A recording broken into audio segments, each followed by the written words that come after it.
Good morning. Fish aren't really biting, but not exactly the time of day to be fly fishing.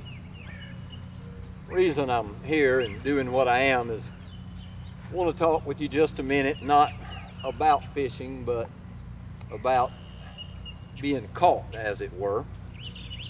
Times are trying. Indeed, they are turbulent. For some people, they're terrible.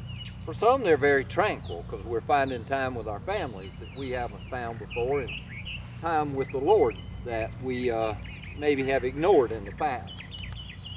But there was a time when life was really tough on Jesus' disciples. They had seen him a couple of times after his resurrection, and I guess confusion still reigned. They had decided, well, he was alive, but they didn't know what else to do. And Peter said, I'm going fishing, boys. And off they went to the Sea of Tiberias, and they fished all night. And early in the morning, they're coming back to the shore. There's somebody standing up there. Sit, Sappy. I got my dog Sapalo over here. Maybe he'll make it in the clip, maybe not. But they're standing on the shore.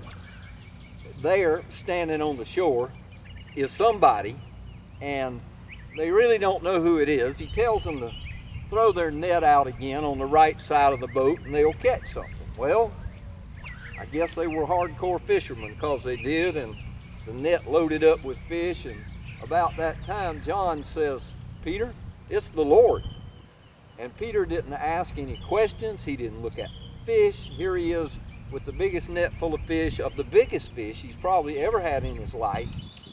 And Peter wraps his what's called a fishing coat around himself and bails in the water, swimming for the shore. He was that anxious. He was that enthusiastic. He was that needful, if you were, to see the Lord Jesus.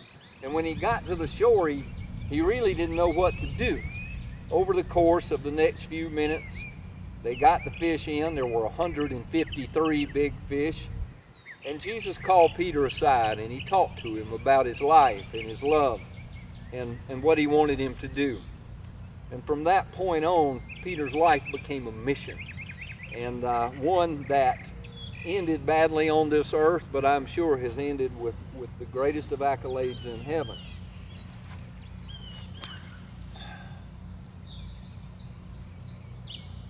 I don't know where you are right now in your life. If you're troubled, if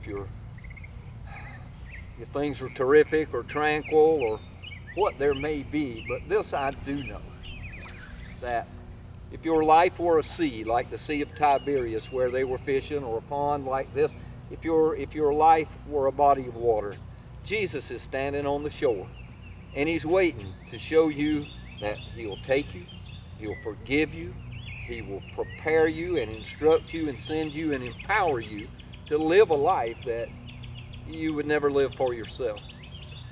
As I was pondering this morning, I remembered a friend of mine who at a hotel in Atlanta had given up on life.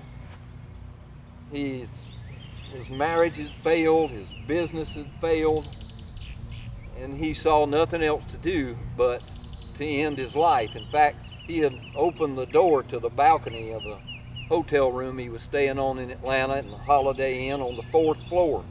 And he said he'd already walked out and he'd looked over the side to be sure that nobody was down there and that there were no cars that he would land on. He said he went back in his room and sat in a chair, and for whatever reason the door was open and a big man walked by the door and looked in and happened to see him.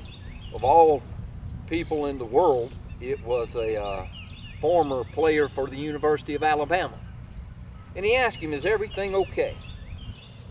And before all was said and done, he came in and he shared the gospel with Bob. And this big giant of a man got down on his hands and knees and prayed with Bob that Bob would be saved. And Bob received Christ that day. And he decided not to kill himself. And you know, that was long before I ever met Bob, and I've known Bob over 30 years now. He has blessed and graced not just my life but many, and it's not to say that he's a perfect man, because there are none.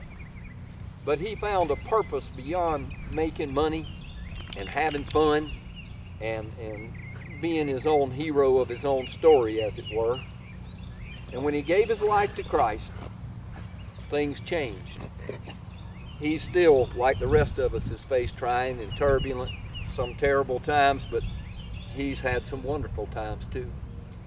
And I just want to remind you on this day that the resurrected Lord is standing on the shore of your life, as it were, and if you'll go to him, he'll make your life a wonder and a dream, and he'll also make it eternal.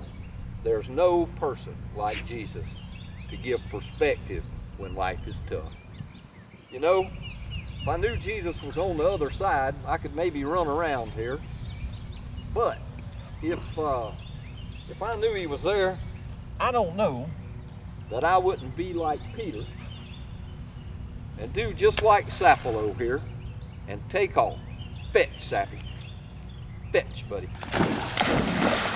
As hard as I could go, swimming to Jesus, just like Peter. God bless you all. Have a great day.